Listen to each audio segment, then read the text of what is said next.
j'accepte, je les confesse et j'y crois, que Jésus-Christ est le médiateur d'une nouvelle alliance, qui a été établie sur de meilleures promesses. En effet, si la première alliance avait été sans défaut, il n'aurait pas été question de le remplacer par une seconde. De même, si les alliances de l'ennemi Satan avec mes aïeux, avec nos aïeux, avaient été sans douleur ni inquiétude, croyez-le moi, il n'aurait pas été question pour nous aujourd'hui de les briser et de les remplacer par une quelconque. En plus, ce sont les anciennes alliances.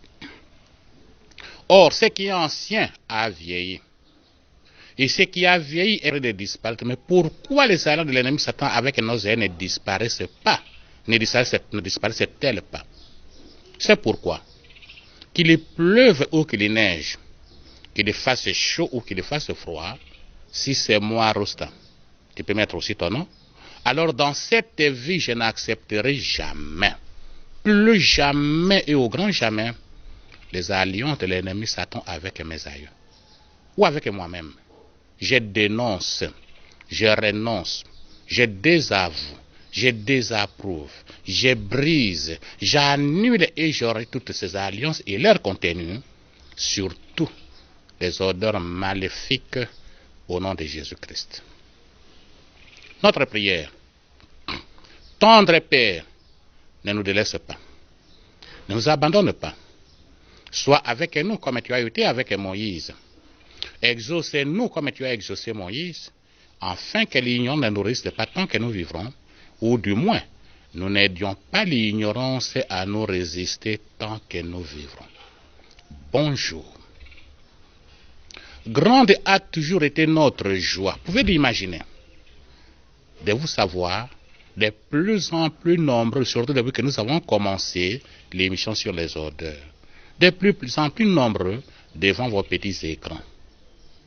D'autres formes de consultation sur YouTube, Boyebi, RHTV, pour suivre votre émission sur la sorcière oubliée. La fois passée, nous étions en train de parler sur les odeurs et nous avons dit, mais qu'est-ce qu'une odeur? Une odeur, c'est le résultat perçu par le sens de l'odorat, par le nez, par le narine. Alors dans ces cas-là, il peut y avoir, si ce résultat est bon, on parle d'une bonne odeur, ou c'est mauvais, on parle d'une mauvaise odeur. Et d'après le dictionnaire, nous avons vu que une odeur, c'est l'émanation volatile provenant de quelqu'un ou de quelque chose. Et dans la nature, il y a plusieurs sortes d'odeurs, plusieurs milliers et des milliers d'odeurs.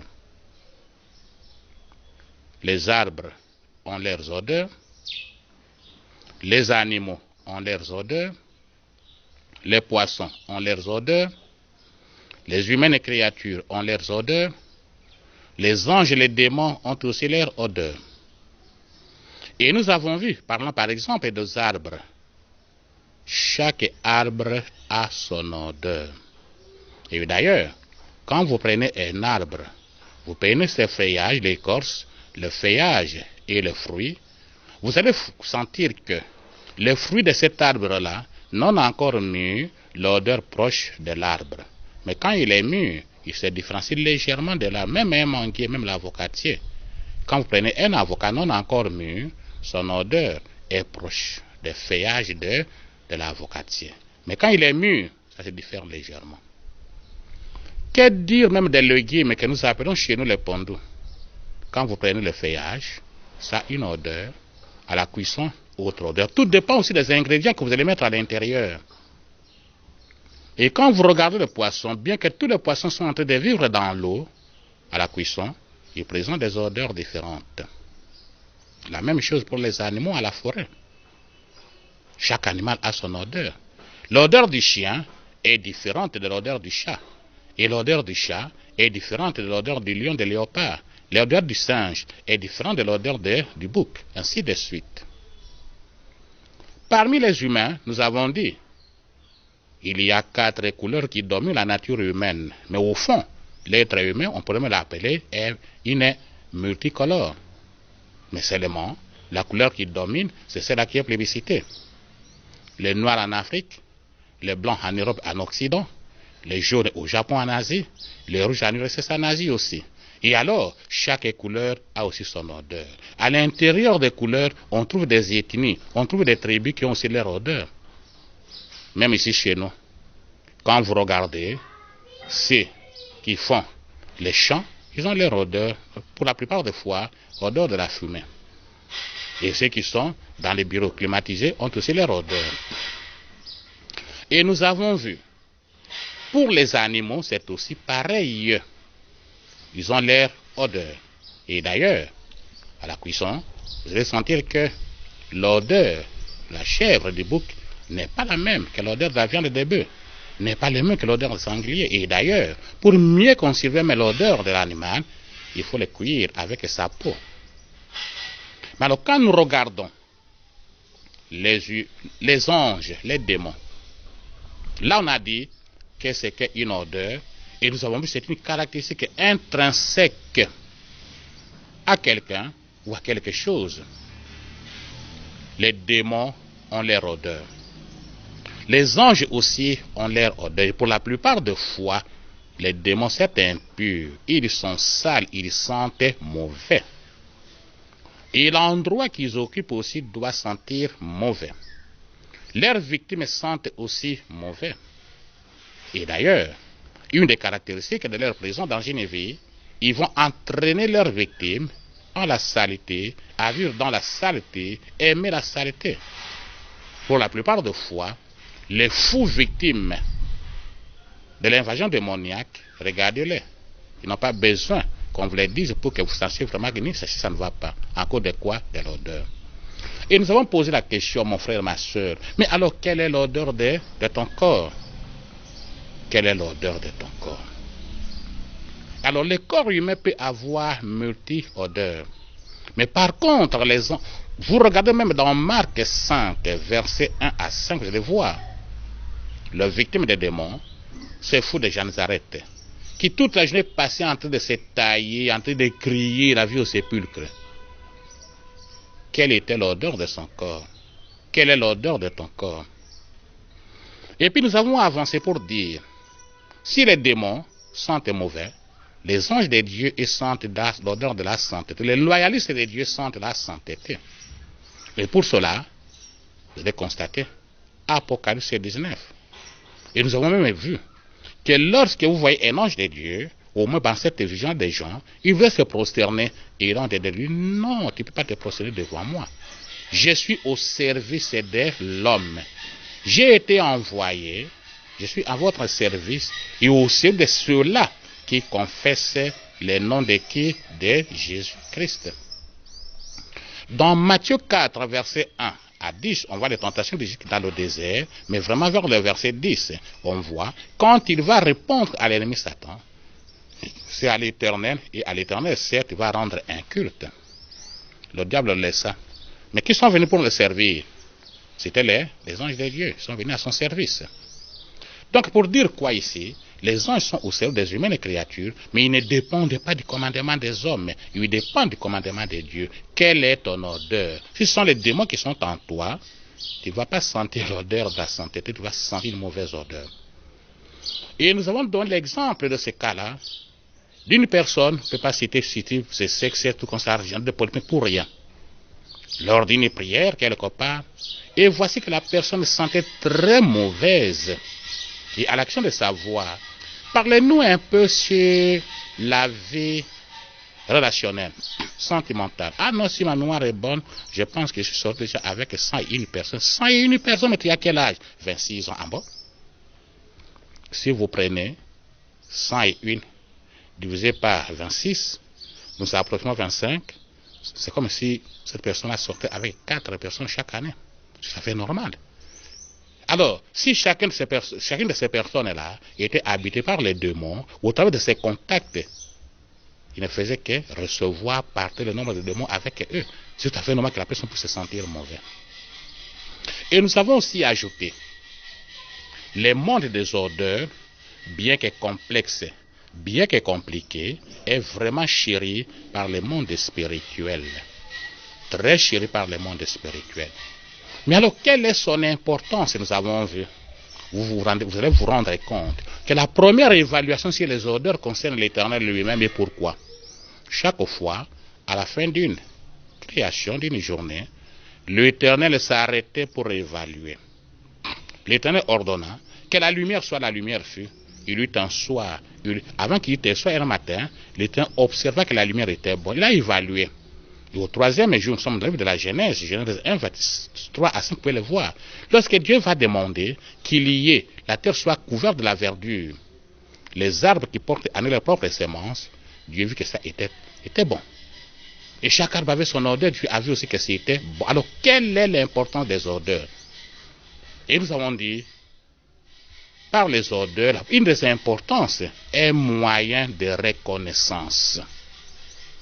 Les démons peuvent te reconnaître par l'odeur. Les anges de Dieu peuvent te reconnaître par l'odeur. Et il faut beaucoup plus insister d'une notion qui, 24 heures après sa naissance, 48 heures après, peut reconnaître sa mère par l'odeur. Il ne faut pas croire que l'odeur est mauvaise, non. Et pourquoi? Parce que surtout pour les humaines créatures, les aliments que nous avons mémorisés comme souvenir positif, chaque fois que je nous retrouve à n'importe quel endroit, quand on sentit cette odeur-là, ça va libérer à nous une certaine nostalgie, un désir de consommer un tel. Et d'ailleurs, pour les humains, les odeurs, c'est même un critère de délibération et de décision. Ne mangez pas ça, ça sent mauvais, ça commence à pourrir. Critère de décision. Deuxième importance des odeurs, et dans la même importance de reconnaissance, lorsque une personne, un moyen de communication, deuxième importance, un moyen de communication. Une personne est bien parfumée, nous avons dit, ne manquera jamais quelqu'un qui lui fait un compliment.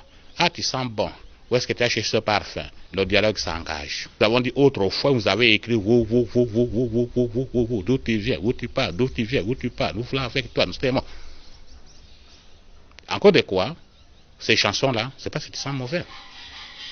Non seulement moyen de reconnaissance, mais c'est aussi un moyen d'invoquer les démons ou de les chasser par l'odeur. Et c'est pour cette raison que vous allez constater, comme le combat est acharné à cet endroit, à ce niveau-là, les démons vont tout faire pour pousser au péché, parce que les péchés sentent mauvais. Afin que par toi, ton corps tout entier, par tes actes, ton corps tout entier puisse se sentir mauvais. Et quand le corps va sentir mauvais, les démons vont venir. Mais les loyalistes de Dieu vont dire, ne commets pas le péché, la sanctification. Alors là, au-dedans de lui, il y a comme une guerre, un combat. D'un côté, comment le péché, de l'autre côté, ne commets pas le péché. Tu vas obéir à qui? Alors tout dépend. Quand tu as accepté son fils Jésus-Christ, la force d'obéir à la sanctification deviendra beaucoup plus grande. Donc, c'est aussi un moyen d'invoquer ou de chasser le démon. Non seulement moyen de reconnaissance, moyen de communication, invoquer ou chasser les démons. Aujourd'hui, nous voulons parler. Quels sont les endroits susceptibles de porter les odeurs? Et je voudrais vraiment que nous puissions nous attarder sur ce que la Bible déclare. Qu'est-ce que la Bible nous montre? Les endroits susceptibles de porter de mauvaises odeurs sont nombreux. Mais parmi les nombres, la maison. Quelle est l'odeur de ta maison, mon frère? Quelle est l'odeur de ta maison, ma soeur? Quelle est l'odeur de ta maison, mon ami? Quelle est l'odeur de ta maison, mon ami? La valeur de l'émission sorcière oubliée, vous ne pouvez pas vous rendre compte. Nous autres, nous sommes les ministres de Dieu. Et dans notre pays, nous avons une grande fierté de savoir que nous sommes écoutés de tout le monde, de toutes les couches de notre société. La société civile nous écoute. La politique ou les politiciens nous écoutent. La confession religieuse n'en parle même pas, nous écoute. L'armée nous écoute, surtout quand nous étions en train d'organiser les émissions sur les miroirs. Pourquoi on met les miroirs blancs dans les voitures et les miroirs sphériques et convexes à l'extérieur? Et les jours que nous avons reçu des honneurs militaires pour avoir rencontré un haut gradé qui s'est permis de nous avoir vus physiquement en disant « C'est toi que nous suivons à la télévision ?» Oui, c'est moi, général-major. Et nous avons eu les honneurs. Donc, je suis le ministre de Dieu. Donc, c'est pour dire quoi? Quelle est l'odeur de ton corps, monsieur le ministre? Quelle est l'odeur de ton corps, madame la ministre? Quelle est l'odeur de ton corps, excellence? Monsieur excellence, madame est-elle? Quelle est l'odeur de ton corps? Quelle est l'odeur de ta maison? À certaines maisons, quand vous y entrez, ça sent les médicaments. D'autres maisons, vous y entrez, ça sent la tristesse. D'autres maisons, vous y entrez, mais vous sentez vraiment l'odeur de la mort, l'odeur de pourriture. D'autres maisons, vous y entrez, vous sentez la joie. Mais quelle est l'odeur de ta maison? Et là, on peut regarder Jean 12, les 3-4 premiers versets. Et qu'est-ce que nous avons constaté dans ce verset-là? Et c'était Marie, qui avait un grand parfum, le parfum de Nahas, qu'il déversait sur les pieds de Jésus, il les lavait et les essuyait avec ses cheveux. Et l'odeur avait parfumé toute la maison. L'odeur avait parfumé la maison entière. Mais quelle est l'odeur qui parfume ta maison ou votre maison? Quelle est l'odeur qui parfume votre chambre à coucher? Quelle est l'odeur qui parfume vos toilettes? Il ne faut pas croire que les toilettes doivent sentir mauvais. Non. Quelle est l'odeur qui les parfume? Est-ce que ce n'est pas Madame la toilette, Madame Jacqueline, qui sont les démons du genre de ce monde-là, qui font jaillir leur odeur? Quelle est l'odeur de ta maison? Quelle est l'odeur? Et n'oublions pas que Dieu lui-même, nous avons dit la fois passée, montrait même à Moïse les ingrédients qu'il fallait y mettre ensemble pour avoir une huile d'onction avec un bon parfum. Donc le premier endroit, c'est vraiment la maison. Deuxième endroit susceptible de porter de mauvaises odeurs, c'est la bouche. Quelle est l'odeur de ta bouche? Tu peux laver les dents avec n'importe quel dentifrice. D'autres disent, si tu veux blanchir les dents, il faut les laver avec les braises. Ils ne sont pas dans ces conseils-là. Mais nous posons la question, quelle est l'odeur de ta bouche? Tu peux aussi les laver avec le sel. C'est un bon conservateur. Mais alors, quelle est l'odeur de ta bouche? Cantique des Cantiques 4, versets 11 à 12. L'Éternel dit, l'odeur, la bouche de ma fiancée. Et qui était le fiancé de l'Éternel? Israël. Ce mot aujourd'hui est mal utilisé. Allô, allô ma fiancée? Non. Il faut dire, allô mon péché, allô. Le papa d'autrui, allô, comment tu vas? Mon sida là, allô. Quelle est l'odeur de ta bouche? Cantique des Cantiques 4, verset 11. L'Éternel dit que les lèvres de sa fiancée distillent du miel. Et quand nous sentons, le miel ont une bonne odeur. Il dit la bouche de sa fiancée sent du lait. Et quelle odeur de ta bouche? Les propos de ta bouche. Ta langue est une langue de vipère. Penses-tu qu'avec la langue de vipère, même si tu brossais les dents, l'odeur de ta bouche sera vraiment l'odeur du dentifrice va rester longtemps? Non, ça va sentir le serpent. Et oui, d'ailleurs, d'autres vont me aiguiser leur langue. Je vais les faire sentir que c'est moi qui ai. Oh non, tu vas me grasser les dents. Un jour, ce n'est même pas permis que je dise ça ici. Il faudrait vraiment de nouveau que nous puissions nous atteler, nous tous. C'est un problème de conscience nationale. Mes frères, mes sœurs, je le dis bien et je m'assume, c'est un problème de conscience nationale. Il ne faut pas croire que dans une nation, il n'y a que 3 conversations qui doivent dominer la nation. Et quelles sont les 3 conversations? La musique. Surtout depuis le déconfinement. La musique. Les polémiques sur la musique. Le foot. La politique. Non. La vie d'une nation, d'une société, ne se repose pas seulement sur 3 thèmes. Je suis en train de marcher. Et attention, attention, attention pour de telles injures et de femmes publiques. Et je constate même que ça passe à la télévision, à la radio. Et quand je regarde les débats qu'on organise à la télévision, quelles sont les finalités de ces débats si c'est pour permettre aux gens d'entendre comment c'est injurié? Non, je pense que vraiment qu'on puisse dire, écoutez, non. Un peu d'élégance quand même.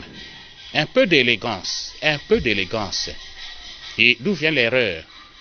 Ce n'est pas une émission politique. D'où vient l'erreur? L'erreur, c'est de croire qu'on est éternel. Non. Dans cette vie, il n'y a rien qui demeure éternellement. Léguons à la génération future des bonnes manières. Je sais que nous avions des gens à l'époque qui vraiment faisaient transparaître l'élégance, mais dans leur façon de parler. Donc, quelle est l'odeur de ta bouche avec une langue de vipère? Quelle est l'odeur de ta bouche? Et vous allez constater que Jésus-Christ lie la bouche avec le cœur, ou le cœur avec la bouche. Il dit que c'est de l'abondance du cœur que la bouche parle. De l'abondance du cœur. Et puis quelque part, vous dites, mais vous êtes des tombeaux blanchis. Vous embellissez bien l'extérieur, alors que l'intérieur est rempli de pourriture. Et ce qui fait pourrir le cœur, c'est quoi? Mais c'est toutes ces pensées destructives que vous savez que nous avons. Quelle est l'odeur de ta bouche? Donc là, nous avons vu, premier endroit d'après la Bible, c'est la maison.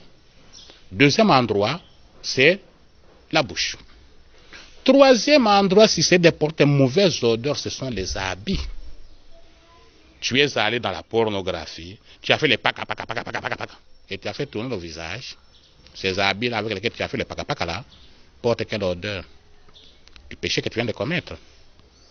Et tu prends même ces mêmes habits-là, tu vas les mettre ensemble avec les autres, mais c'est fait quoi? La contamination.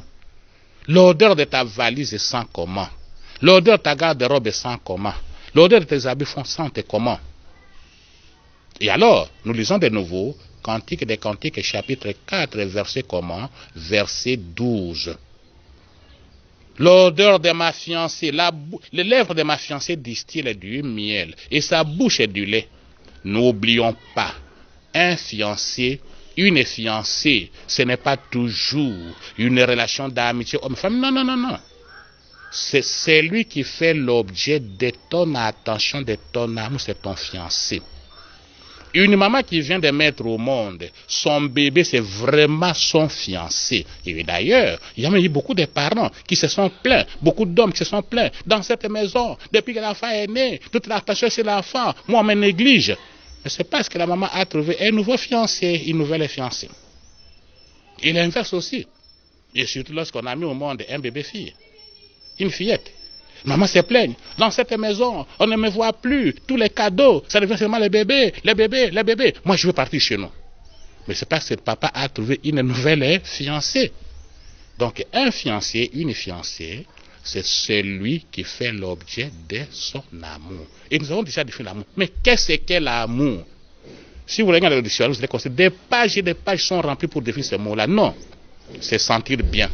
Quand on pense à quelqu'un ou à quelque chose. Si je pense à la nourriture des haricots et je me sens bien, j'aime les haricots. C'est simple. Si je pense à la mathématique, à la physique, et je me sens bien, j'aime la mathématique, j'aime la physique. Si je pense en Jésus-Christ, je me sens bien, mais j'aime le Christ.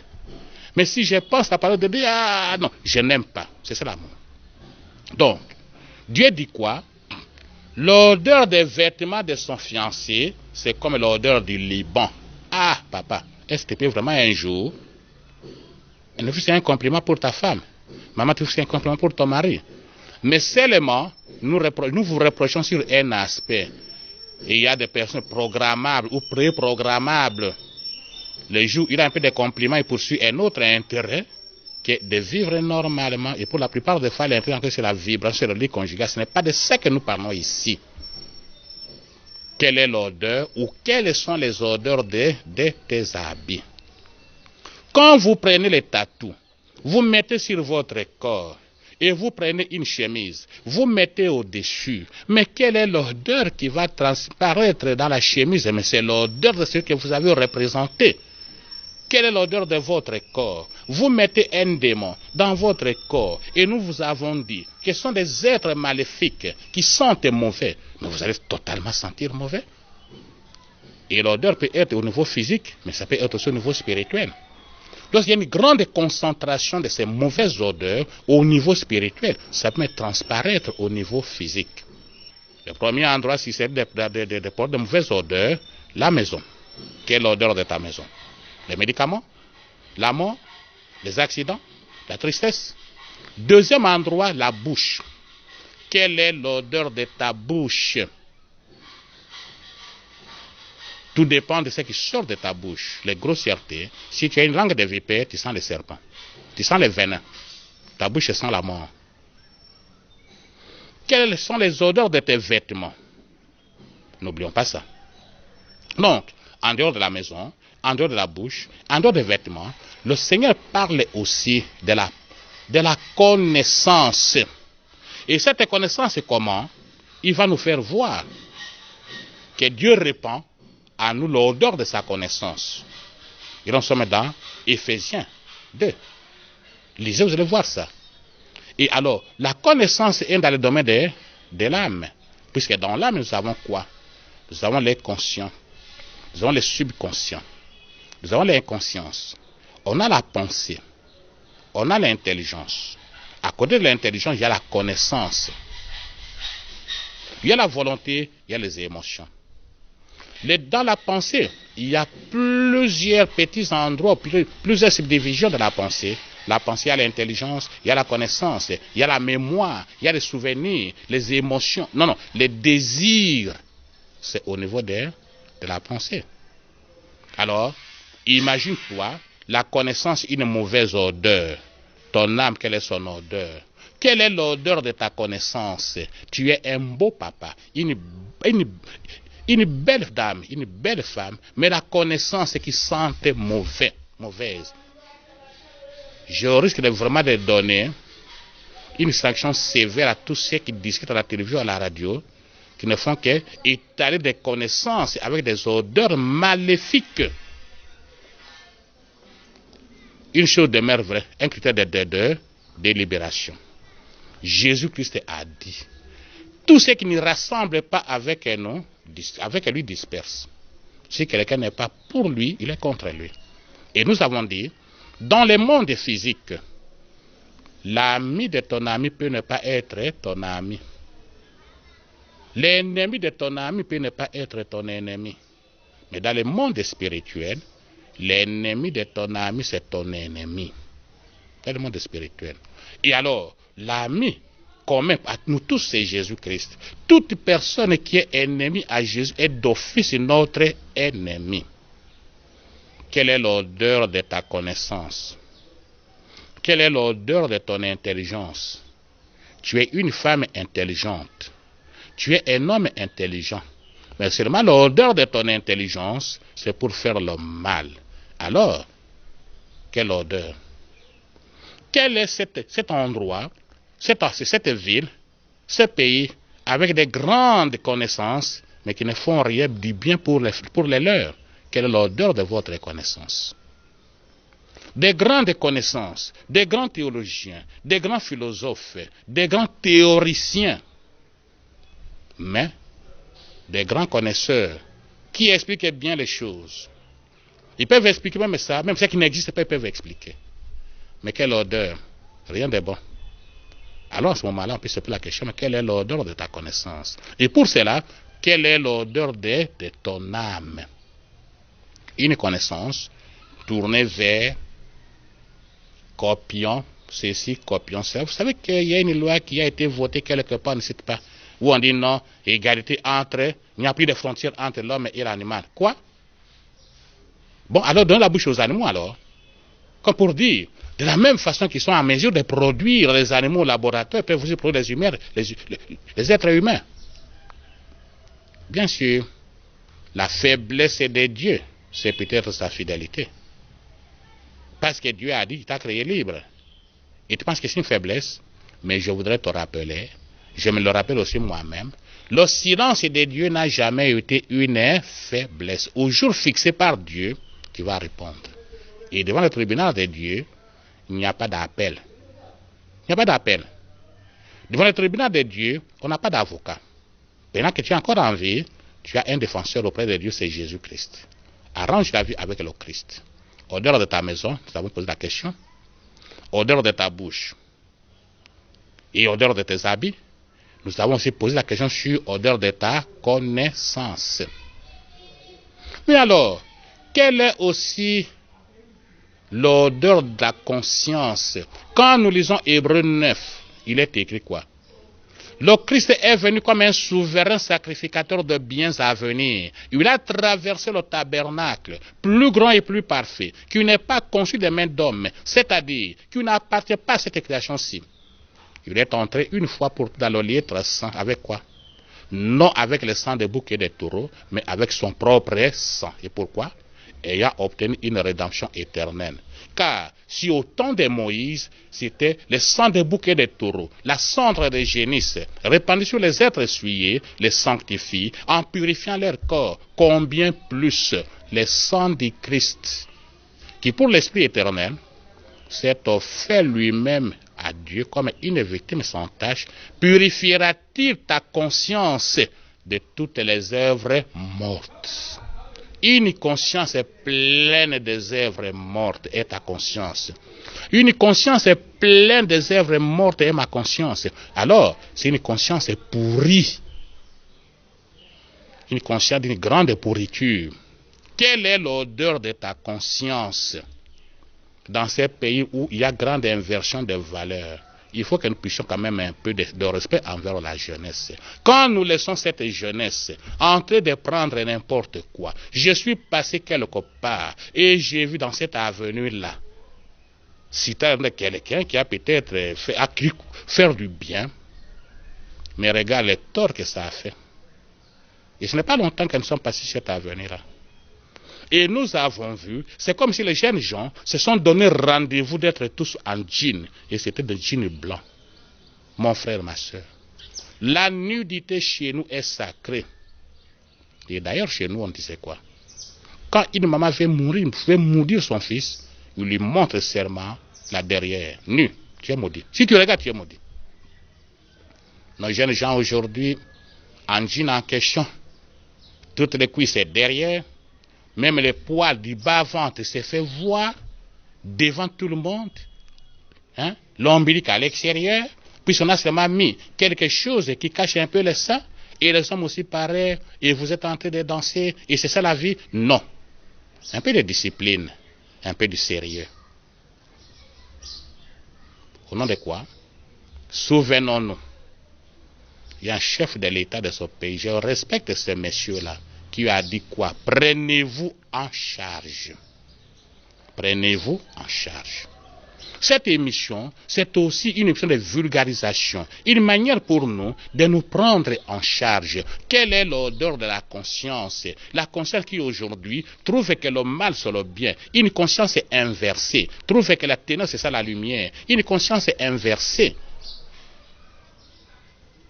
Je pense qu'il y a beaucoup de choses que nous devons aussi relativiser. Autrefois, maman,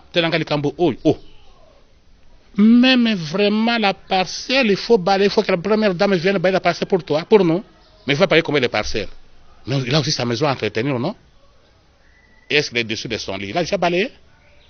Bon, bien sûr, peut-être qu'il peut avoir les travailler, mais je ne pense pas qu'à ce niveau-là, il est vraiment conseillé que la première dame, il puisse permettre, hein, qu'on puisse aller balayer en dessous de son lit quand même entre nous.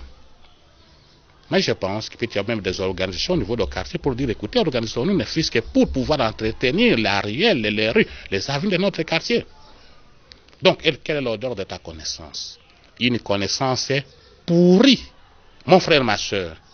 Raison pour laquelle je voudrais dire une chose, si notre réalisateur est prêt, regardons quelques images pour nous permettre de mieux asseoir ce que nous sommes en train de dire.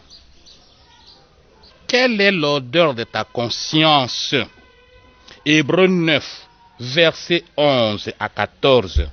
Combien plus le sang du Christ, qui pour l'Esprit s'est offert lui-même à toi, mon Dieu, comme une victime sans tache, purifiera-t-il ma conscience de toutes les œuvres mortes? Mais regarde, c'est monsieur, un beau gars, vous pouvez me regarder, mais regarde, quelle est la conscience? Regarde le monsieur qu'il a mis là. Regarde le regard, quelle est la conscience? Regardez celui-là, quelle est la conscience? Il y a encore de quoi? Mais alors, nous avons dit, les endroits susceptibles de porter mauvaise odeur, c'est aussi les corps. Quand vous avez un tel tatou, vous mettez une chemise, les habits. Est-ce que l'Éternel peut dire l'odeur de mon frère, l'odeur de mon fiancé, l'odeur de ma soeur, l'odeur de ma fiancée, les habits sentent comme l'odeur du Liban. Avec ça? Non. Mon frère, ma soeur. Il y a un mot que nous avons beaucoup prononcé et vous le connaissez. Dieu n'est pas un homme pour mentir, ni un fils d'homme pour se repentir. Il n'affirme jamais rien sans tenir parole. Dans Marc 7, versets 6 à 15, 20 à 23, le Seigneur parle aussi, race des vipères, qui vous a appris à fuir la colère de Dieu? Vous embellissez l'extérieur, alors que l'intérieur est de pourriture. Ce n'est pas un serpent, en fait, c'est un tatou. On appelle ce genre de tatou les tatous flash. Vous savez, ces cobras ici, il n'est pas monté, c'est un tatou. Alors regardez votre cœur. Regardez votre cœur.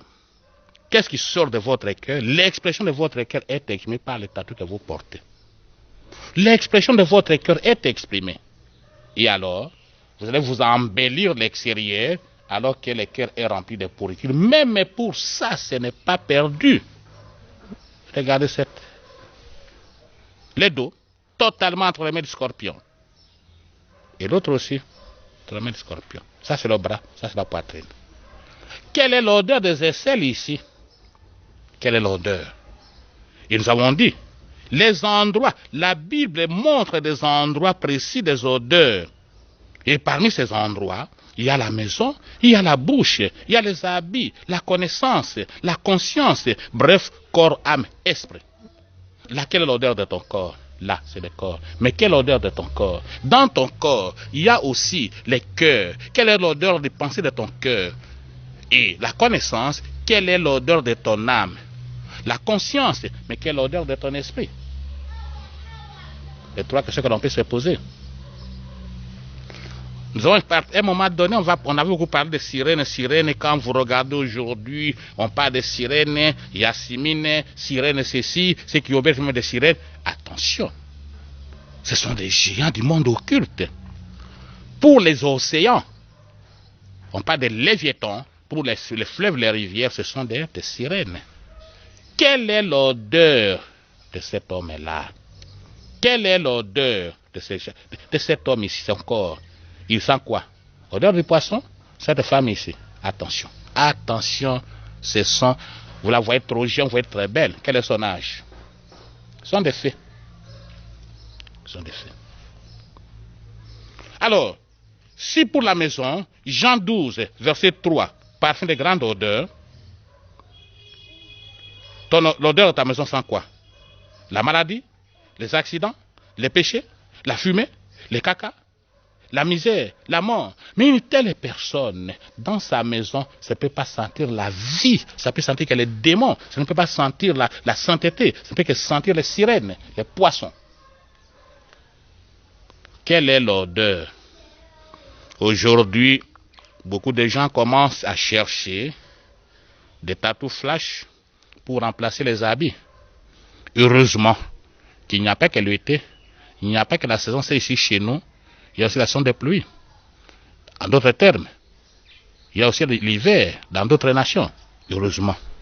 Mais alors, même si vous avez rempli votre corps d'un décor comme celui-ci, ça c'est un tatou. C'est un oiseau de long plumage. On va vous donner le nom prochainement. Et c'est ce qu'il fait dans le corps, dans la vie humaine. Cantique des Cantiques, 4, verset 11. Proverbe 18, verset 21, montre vraiment que la langue, la vie ou la mort, c'est au pouvoir de la langue. Matthieu 12, 34 à 35, race des vipères. La langue qui ne fait que sortir des veines. La bouche liée au cœur, le cœur lié à la bouche. Les habits. Cantique des Cantiques, verset 12. Les pensées. 2 Corinthiens 2, verset 14. 2 Corinthiens 2, verset 14. Les pensées de ton cœur, les pensées de ton âme. Voici ce que ça voulait. Même si tu as fait ça, nous avons coupé la partie inférieure pour respecter une certaine susceptibilité. Mais quand vous regardez, ce sont deux femmes, jusqu'à là, il n'y a rien. Jusqu'en bas là, il n'y a rien. Seulement rempli de tatous. Mon frère, ma soeur, chez nous, la répétition est la mère de la science. Est-ce que vous avez déjà vu une femme laide en RDC? Il n'y en a pas. Il n'y en a pas. Chez nous, en République démocratique du Congo, nos femmes n'ont pas besoin de tatous pour se faire belles. D'ailleurs, elles sont toutes très belles. Même les bébés de 12 heures. Elle est mignonne. Avec l'ossature féminine à l'intérieur. Donc, nous voulons dire quoi? Il ne faut pas blâmer Dieu. Il ne faut pas blâmer Dieu. Ce sont des actes qui blâment Dieu. Ce sont des actes qui blâment Dieu. Regardez celui-ci, à la poitrine, vous voyez. Il y a aussi un monsieur qui est ici. Il y a un cadavre ou le crâne qui est là-bas. Qu'est-ce que nous avons voulu dire aujourd'hui? Aujourd'hui, nous avons parlé sur la Bible et les odeurs. La première émission, c'était la définition des odeurs, l'importance des odeurs. Et aujourd'hui, la Bible et les odeurs. La Bible nous a montré, il y a des endroits, la Bible parle, il y a des endroits susceptibles de porter des mauvaises odeurs, comme de bonnes odeurs aussi. Le premier endroit, c'est la maison. Le deuxième endroit, c'est la bouche. Le troisième endroit, c'est la langue, comme les lèvres, la bouche, même endroit. Alors ça devient quoi? Les habits. Troisième endroit. N'oublions pas que les habits, c'est le deuxième besoin fondamental d'un être humain. Parce que la Bible parle de quoi? Trois besoins de l'être humain. De quoi se nourrir, de quoi se vêtir ou s'abriter. Donc les habits, porteurs de mauvaises odeurs. Il n'y a pas que la maison. Il n'y a pas que les lèvres, la bouche. Il n'y a pas que les habits. Mais il y a aussi la connaissance. Or, la connaissance est le domaine de la pensée. Et nous avons montré que dans la connaissance, dans la pensée, dans l'âme, il y a le conscient, le subconscient, l'inconscience. Mais à côté, il y a aussi la pensée. Et dans la pensée, il y a l'intelligence, il y a la connaissance, il y a le raisonnement, il y a la réflexion, il y a la mémoire, il y a le désir, il y a le souhait. Et après, il y a aussi la volonté et les émotions. Et notre endroit pour porter de mauvaises odeurs, c'est la conscience. La conscience fait partie de l'esprit. Donc au fond, le corps, l'âme, l'esprit. Et le corps, c'est encore du quoi? Du cœur. Jésus-Christ dit quoi? Tombeau blanchi. Race des vipères. Qui vous a appris à fuir la colère des Tout-Puissants? Vous vous embêtez alors que l'intérieur est rempli de pourriture. Mon frère, ma soeur, les odeurs. Les endroits susceptibles de porter les odeurs d'après la Bible. J'accepte, je le confesse et j'y crois, que Jésus-Christ est le médiateur d'une alliance plus excellente, qui a été établie sur de meilleures promesses. En effet, si la première alliance avait été sans défaut, il n'aurait pas été question de remplacer par une seconde de même. Si les alliances de l'ennemi Satan avec mes aïeux, avec ma conscience, avec mon intuition, avec mon adoration, avec ma connaissance, avec mon corps, avec ma bouche, avec mes habits, avaient été sans douleur ni inquiétude, croyez-le moi, il n'aurait pas été question pour moi aujourd'hui de les briser et de les remplacer par une quelconque. En plus, ce sont des anciennes alliances. Ce qui est ancien a vieilli. Et ce qui a vieilli doit disparaître. Raison pour laquelle je ne voudrais plus jamais, au grand jamais, ces alliances. J'ai dénoncé, je dénonce, je renonce. Ma prière, tendre Père, ne nous délaisse pas, ne nous abandonne pas. Sois avec nous comme tu as été avec Moïse. Exauce-nous comme tu as exaucé Moïse, afin que l'ignorance ne nous résiste pas tant que nous vivrons, ou nous n'ayons pas l'ignorance à égorger, à remplir nos vies de mauvaises odeurs. Bonjour. Si pendant ces temps, Jésus qui n'est pas encore revenu, à la fois prochaine, nous allons voir les conséquences, d'abord les portes d'entrée, les conséquences que d'avoir de mauvaises odeurs dans sa vie. Bonjour.